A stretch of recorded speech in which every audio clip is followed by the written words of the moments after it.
Good morning. Let's see. Today makes it halfway through the month, doesn't it? 15th. Halfway. Boy, sure has gone by fast this past few months. If you will, turn to number 532.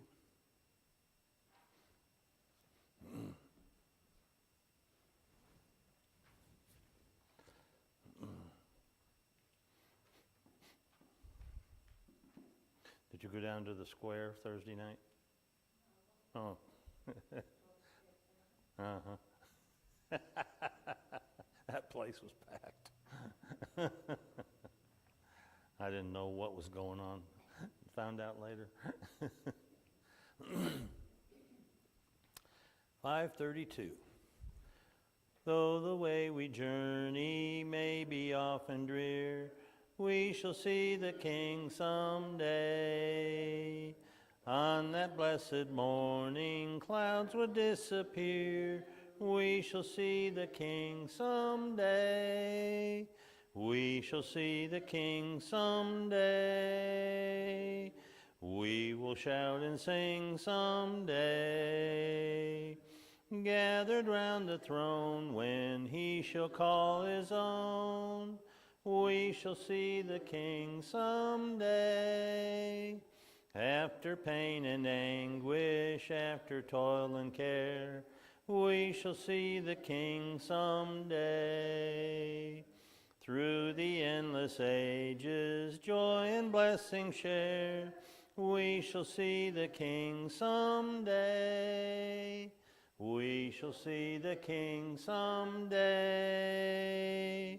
We shall shout and sing someday.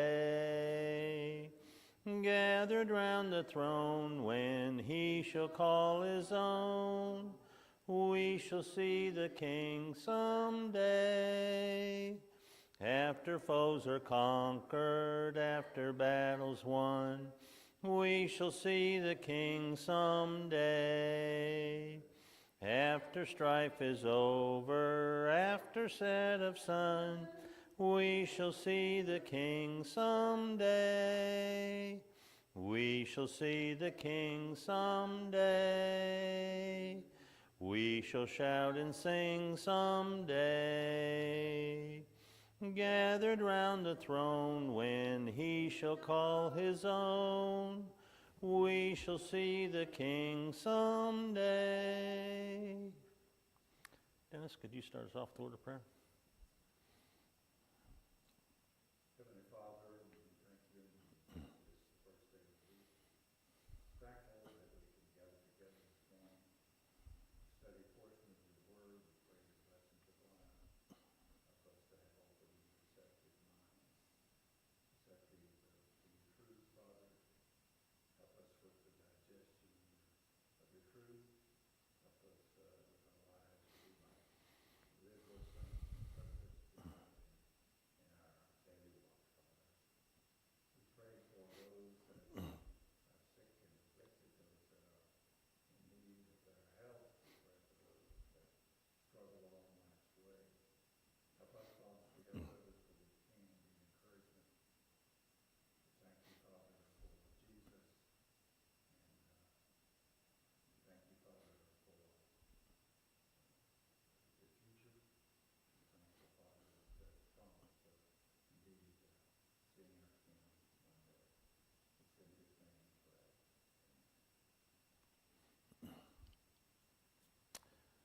Isaiah chapter 22.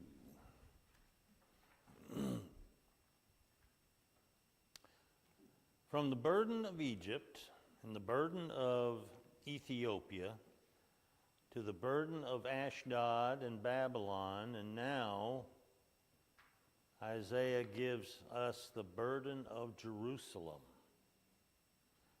This is a vision, as were all of his prophecies since the beginning of this book. He sees the inhabitants of the city crowded upon rooftops, either to look over the walls of the city to witness the foreign army that's gathering around them, or to devise a plan of resistance against them. Whichever the case is, what we do notice that these people are unconcerned about their need to turn to God. Like their forefathers before them, who apparently they didn't learn from their example. When Moses was on the mountain of God receiving the commandments, the people did what?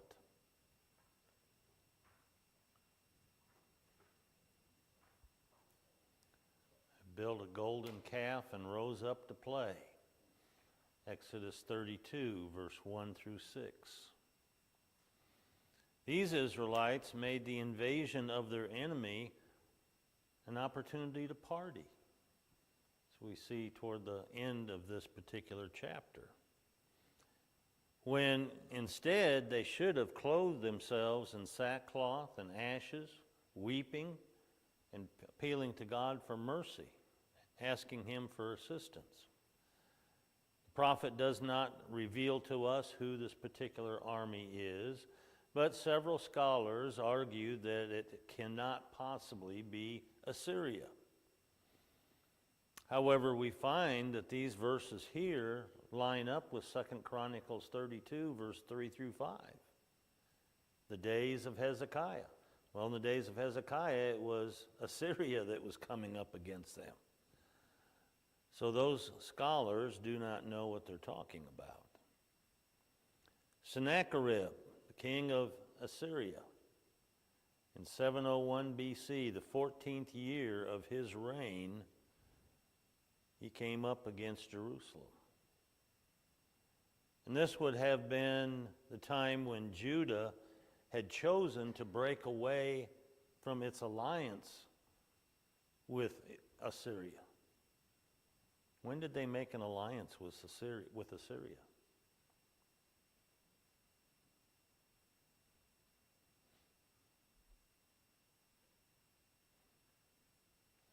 It was during the reign of King Ahaz. If you recall, Isaiah had told the king to ask God for help, and he declined. He said, "No, I'm going to Assyria." So now Hezekiah has cut that alliance, and he has made an alliance with Egypt instead, which we've just seen the burden of Egypt, where God is trying to prove to Hezekiah, you can't trust in them. They're not as strong as you think they are, because I can defeat them. In verse 1 of chapter 22, Isaiah says, the burden of the valley of vision. What ails thee now, that thou art wholly gone up to the housetops? O thou that art full of shoutings, a tumultuous city, a joyous town, thy slain are not slain with the sword, neither are they dead in battle. All thy rulers fled away together, they were bound by the archers. All that were found of thee were bound together, they fled afar off. Therefore said I, look away from me, I will weep bitterly. Labor not to comfort me for the destruction of the daughter of my people. For it is a day of discomfiture, of treading down and perplexity from the Lord, Jehovah of hosts, in the valley of vision. A breaking down of the walls and a crying to the mountains. Elam bare the quiver with chariots of men and horsemen. Kir uncovered the shield. It came to pass that thy choicest valleys were full of chariots, and the horsemen set themselves in array at the gate. And he took away the covering of Judah, and thou did look in that day to the armor in the house of the forest. He saw the breaches of the city of David, that they were many, and he gathered together the waters of the lower pool. You numbered the houses of Jerusalem, and you broke down the houses to fortify the wall. He made also a reservoir between the two walls for the water of the old pool. But you looked not unto him that had done this, neither had you respect unto him that purposed it long ago. In that day did the Lord Jehovah of hosts call to weeping, to mourning, to baldness, to girding with sackcloth. And behold, joy and gladness, slaying oxen and killing sheep, eating flesh and drinking wine. Let us eat and drink, for tomorrow we shall die. And Jehovah of hosts revealed himself in mine ears. Surely this iniquity shall not be forgiven you till you die, saith the Lord Jehovah of hosts. In the first 3 verses, God, through Isaiah, exposes the nature and worthlessness of Judah's confidence. Houses at this time had flat roofs,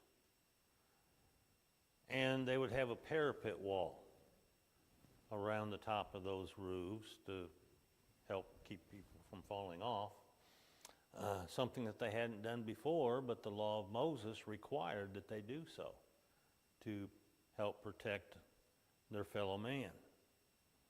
These rooftops were made and they were used kind of like what we have decks out in the backyard today to barbecue and to that.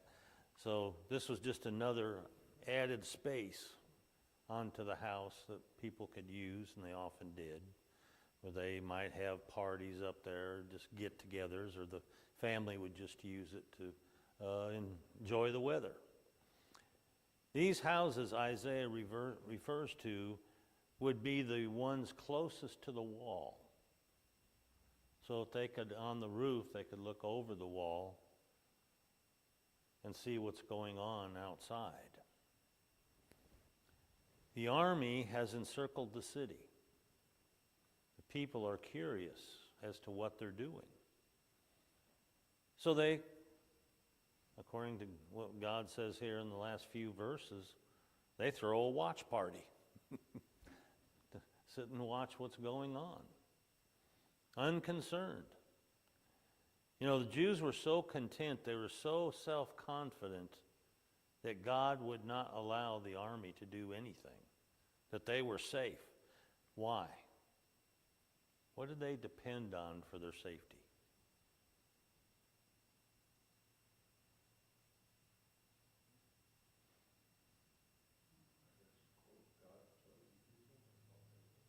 Well, yeah, that. But also the temple is still standing. Remember, the temple had God's presence in it. In the Holy of Holies, his presence was found, as it was in the tabernacle. So as long as that temple is standing, God was still with them, they thought. God would never do anything or allow anything to happen to them. Which is why in 70 AD, God allowed the Romans to tear the temple down to show them, that's not how I deal with you now. But they're still stuck on that even today.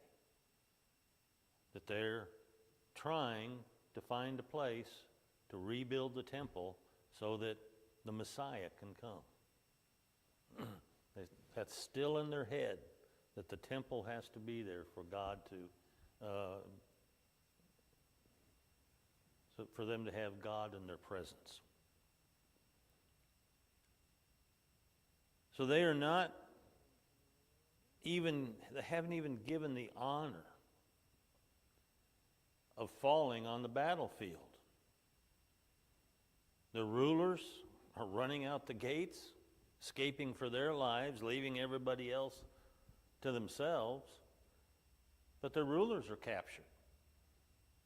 The enemy doesn't even have to draw a bow to capture them. They're coming out in so many hordes, they're just able to gather them up as they come out and then haul them away. Now it seems that this is more of a blockade than really a siege of the city. Although there will be a siege, there will be the knocking down of walls and that. Sennacherib wrote, Hezekiah is like a caged bird within Jerusalem, his royal city. I confined. Towers round about did I raise around him, and the exit of the great gate of the city I shut. So he's got everybody pretty much stuck in the city unless they want to come out and get captured. Hezekiah is staying in those walls. He's still depending on Egypt to come and save him until Isaiah gets to him and convinces him to repent and pray to God for help. The towers gave Sennacherib's army a vantage point, just like the Jews on their housetops. They had a vantage point to see what's going on. Well, he builds these towers for them to climb up in so they can look over the walls into the city, as well as their archers to go up there and shoot their arrows over. They also use these towers as battering rams to knock down the walls. Verse 4 and 5, Isaiah shows that he is not looking at this from a distance. He himself is in the city. He's going along. He's part of this hardship with the rest of the people. Now, he had already, remember, walked naked and barefoot through the city as a sign of hardship that Judah was about to face. But even that didn't wake them up. They had chosen to hide their heads in the sand to continue to ignore God's warnings. And now the writing on the wall has come. Like Jeremiah before or after him, Isaiah's head was like waters. His eyes became a fountain of tears as he weeps over the people and their unrepentant attitude. Jeremiah 9 and verse 1. It had become a day of perplexity for the daughter of Isaiah's people. Some of the people were crying to the mountains. What does he mean, crying to the mountains?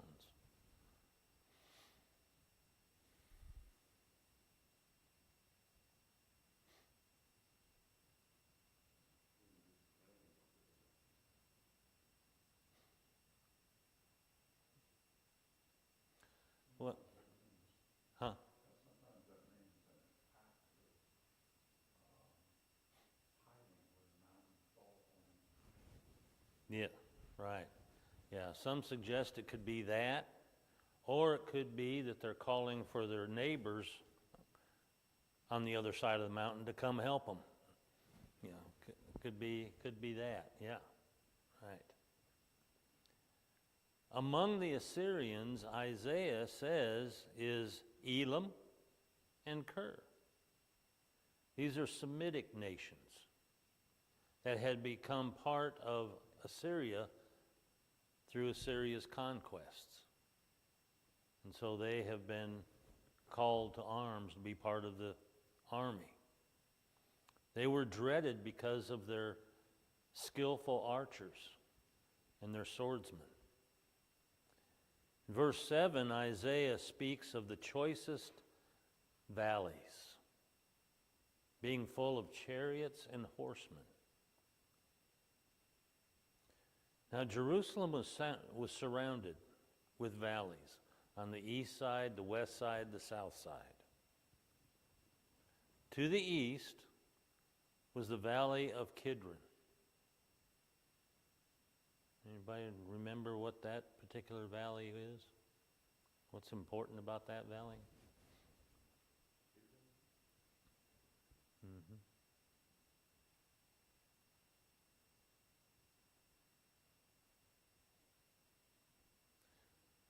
The Kidron Valley is where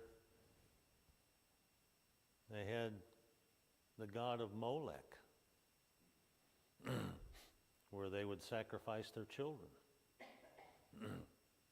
It was also the way that led to Mount of Olives, also the road that led to Bethany and then eventually to Jericho.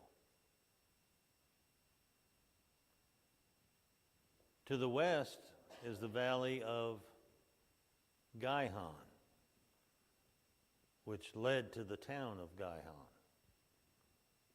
Now, the waters of Gihon is what Hezekiah used to bring water into the city of Jerusalem.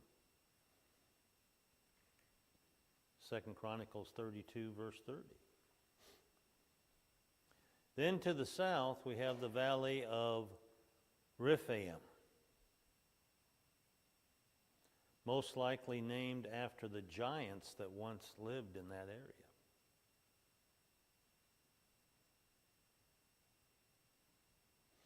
There were several.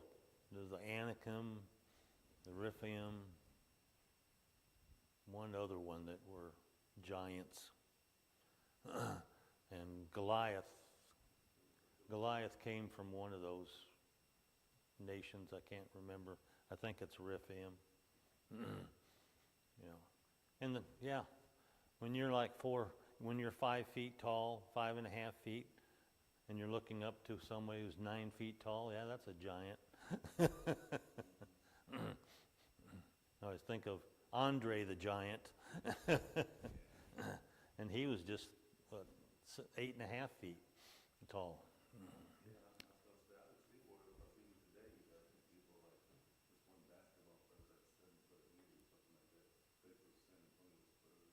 Uh-huh.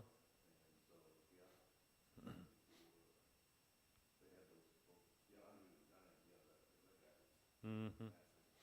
Yeah. So you kind of understand the 10 spies being afraid. Those people are huge. We're like grasshoppers in their sight. There's no way that we're going to be able to defeat them. Of course, they were only thinking about themselves. They weren't thinking about God being with them. In the days of King David, the Philistines used this particular valley to intercept communications between Jerusalem and Bethlehem. 2 Samuel chapter 5, verse 17 to 22. By taking position in these valleys, the enemy could watch every gate leading out of the city and capture any escapees. Verse 8 to 11, Isaiah speaks of the covering of Judah being discovered. What is the covering?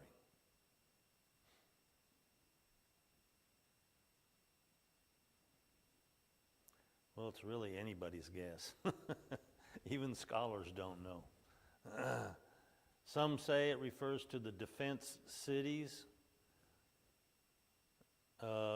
which were a covering to those out in the country area. But that doesn't make sense, since they would have been the first ones that had been taken by the Assyrians as they were coming toward Jerusalem. Others say the uncovering refers to the weakness of Judah. In other words, their weakness has become uncovered, allowing the enemy the opportunity to defeat them. Judah had taken prudent measures to protect themselves, but even that didn't help them. In the end, it's going to be discovered that God's plan, God's providence, that allowed the enemy to take the city is all because of their sin. All because they would not repent and turn to God. The city was well stocked with arms and ammunition, stores that had been built by Solomon. 1 Kings 10 and verse 17. And these stores is what is called in verse 8, the armor in the house of the forest. Those are the stores. It's stores, or the forest, talking about, being made from the trees of the forest, I guess.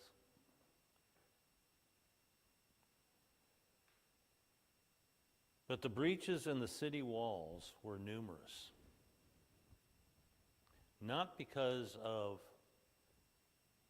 Sennacherib.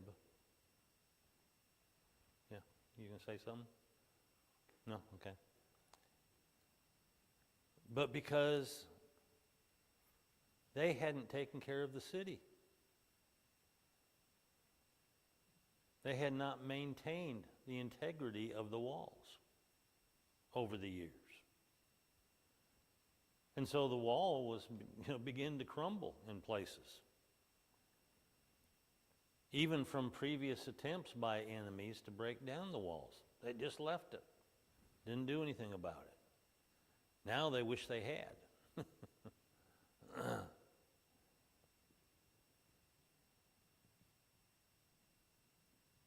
So these areas required fortification, which then caused them to go around looking at homes that had the right kind of material that would allow them to repair the wall.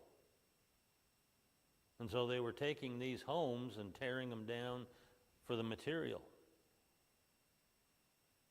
to begin patching up the wall where it needed it. Then there's the greater security that they dug a ditch between the outer wall and the inner wall. And then they had water running through that. Made kind of a moat out of it between the two walls. Kind of slow down the enemy if they broke through the outer wall before they could get to the inner wall. But in all this, all their efforts, they failed. Because when God's in the mix, you're not going to stop God from punishing you. Jewish writers said there were 7 things which God purposed before he created the world. The Garden of Eden, the law, the just ones, Israel, the throne of glory,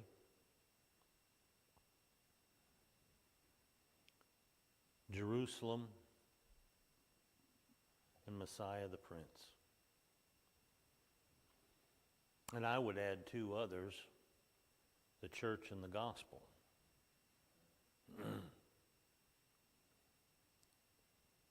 In verse 12 to 14, Jehovah says there was a great contempt for his wrath and justice.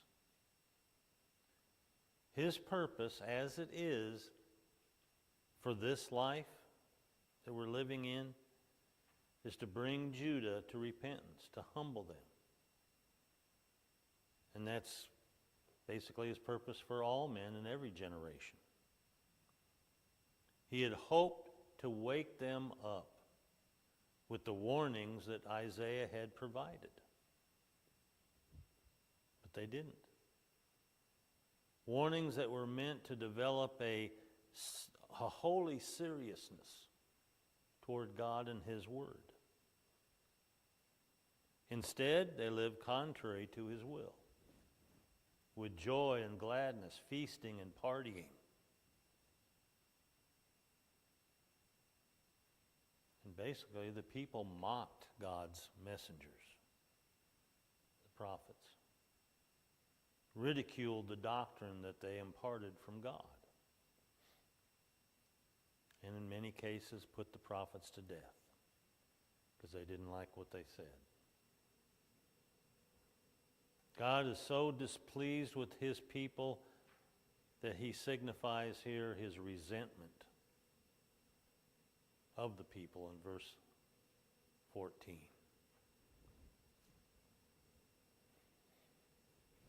Yeah. Going back to the 7 things the Jewish writers said God purposed before the world. Uh-huh. And you said added in the church and the gospel. I was just wondering, I would think that would have been something that might have been added in the first place. Then I was reading back down through these up here and trying to figure out in my own head, was it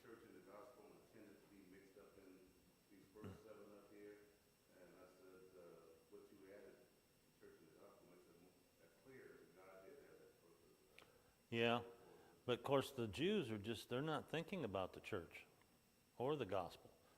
They're thinking the law of Moses is going to be from now on. It's eternal. Yeah, they're still looking for the Messiah, but they're looking for a Messiah who's going to establish the kingdom physically, not spiritually. So, yeah.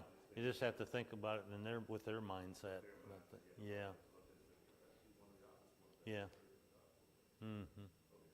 And of course, that's easy for us because yeah. Mm-hmm. Yeah. And they're still that way today.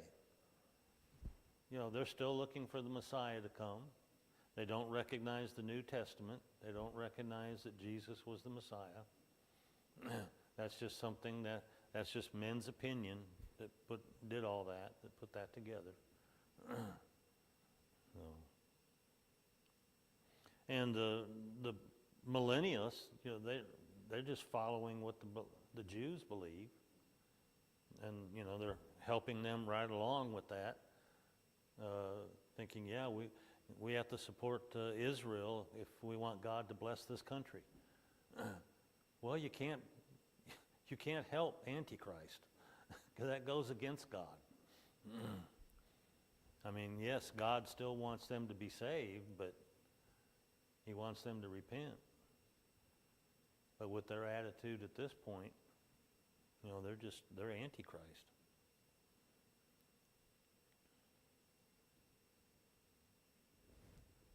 So verse 15, thus saith the Lord, Jehovah of hosts, go get thee into this treasurer, even unto Shibna, who is over the house, and say, what dost thou here? And whom hast thou here, that thou hast hewed thee out here a sepulchre? Hewing him out a sepulchre on high, graving a habitation for himself in the rock. Behold, Jehovah like a strong man will hurl thee away violently. Yea, he will wrap thee up closely. He will surely wind thee around and round, toss thee like a ball into a large country. There thou shalt die, and there shall all the chariots of thy glory, thou shame of thy Lord's house. I will thrust thee from thine office, and from thy station shall thou be pulled down. It shall come to pass in that day that I will call my servant Eliakim, the son of Hilkiah, and I will clothe him with thy robe, and strengthen him with thy girdle. I will commit thy government into his hand, and he shall be a father to the inhabitants of Jerusalem, and to the house of Judah. The key of the house of David will I lay upon his shoulder, and he shall open, and none shall shut. He shall shut, and none shall open. I will fasten him as a nail in a sure place, and he shall be for a throne of glory to his father's house. They shall hang upon him all the glory of his father's house, the offspring and the issue, every small vessel, from the cups even to all the flagons.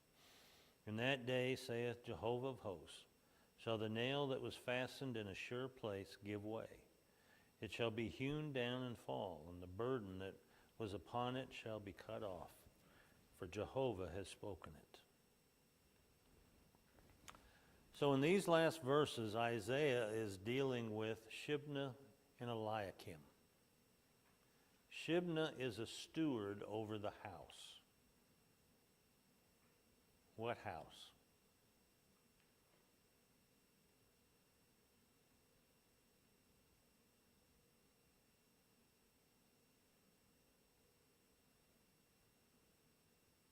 Well, he was the highest of officials in the kingdom. Like Joseph, who was prime minister to Pharaoh, Shibna is like that. His office was vastly superior to all other offices. He was prime minister of Israel, basically. He was second in power to the king. Having the king's ear, he very well could have been Isaiah's opponent in advising the king not to listen to him. While Hezekiah was a good king, did that which was right in the sight of God, kings are only as good as the people they depend on for advice, which has been the problem with a lot of the kings, listening to evil men and following their advice. I mean, just think about Solomon's son. Who did he listen to? Is that Rehoboam? He listened to all of his young friends, didn't he? Didn't listen to the elders. And when he did that, he lost all but 2 of the tribes. Shibna was a bad man. He was a horrible advisor to the king. And God here reproofs his pride, his vanity, his security. Jerusalem was not the place of his father's sepulcher. In other words, he was not a citizen of the city. And yet Shibna made it a point to set up a monument to himself, having his own sepulcher hewn out on the highest hill to overlook the city, and it would be one where everyone could see what he had. It was his monument to himself that he hoped for a lifetime everyone would know who that sepulcher belonged to. But in the end, it was going to be nothing but a grave full of dead men's bones. Thinking he would always be the most important official in the kingdom, God's prophecy sullies his glory, as he's going to be degraded. He's going to be replaced. God says he's going to remove him. He's going to fall. He's going to be cut down. It's kind of like the man who thought so much of himself and how great he was, he decided to tear down his barns and build bigger ones, falsely assuming he would never die. Luke 12, verse 18 to 20. It's hard to tell when this prophecy would be fulfilled, but in chapter 36 of Isaiah, we find Shibna is no longer prime minister. He's nothing but a secretary. Then in verse 20, Isaiah says, "In that day." Eliakim is going to replace Shibna, a man of a humble spirit, a man who did not have his eye on this office, didn't believe he would ever get anything like that. So he was satisfied with what he had. But God calls him to it, gives it to him. Isaiah is called to inform Shibna, "He shall have thy robe, the badge of your honor, your girdle, your badge of power. He shall have your government." Verse 21, talking about Eliakim. When Isaiah said that to him, there is no doubt that Shibna's jaw dropped to the ground. Of course, it's going to be Hezekiah who's going to implement this change. But there's no doubt that God's providence is in the works here. Proverbs 21, verse 1. As it is God who sets up kings and removes kings, sets up governments and removes them. When one is called to power, they should always thank God for it. It's God who enables men to lead, to represent the people. In all things, God is to get the glory. 1 Corinthians 10:31. Now, the key to the house of David that is given to Eliakim, many assume this in the literal sense. He's literally been given a key to the house of David. But that's not necessarily the case. The key could, and most likely does, is only representative of the power and authority he has been given. Power and authority that Shibna once had.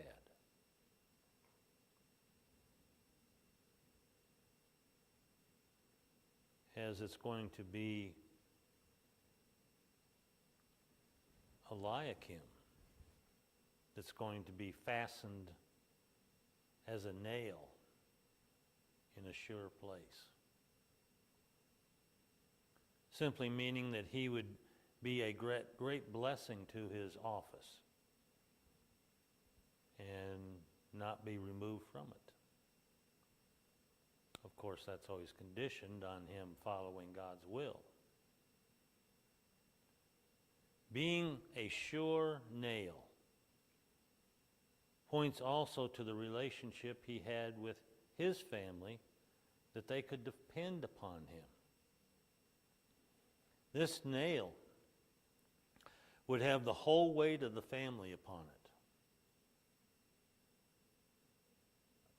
In other words, upon Eliakim. Using the example of, a nail pounded into the wall, and you start putting a lot of heavy objects on it, not long before that nail loosens or the whole thing falls down, which is what's going to happen to Eliakim. Eliakim's family would climb the ladder of success through him. However, in verse 25, Jehovah says, in that day. Now, some talk about that. Well, in that day, they take it back to when it referred to Shibna. And so he's talking about Shibna.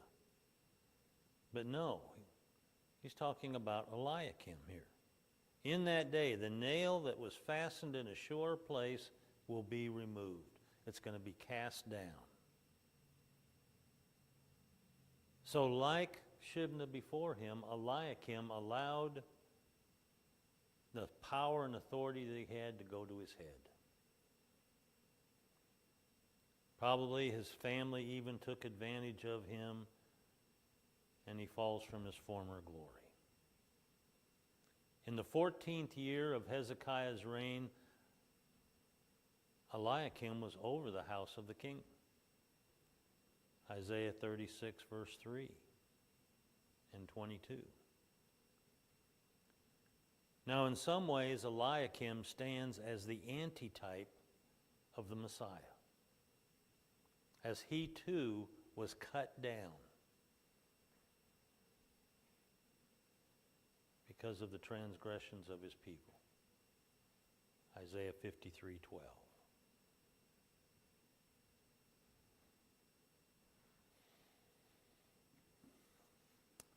Any questions? Thoughts?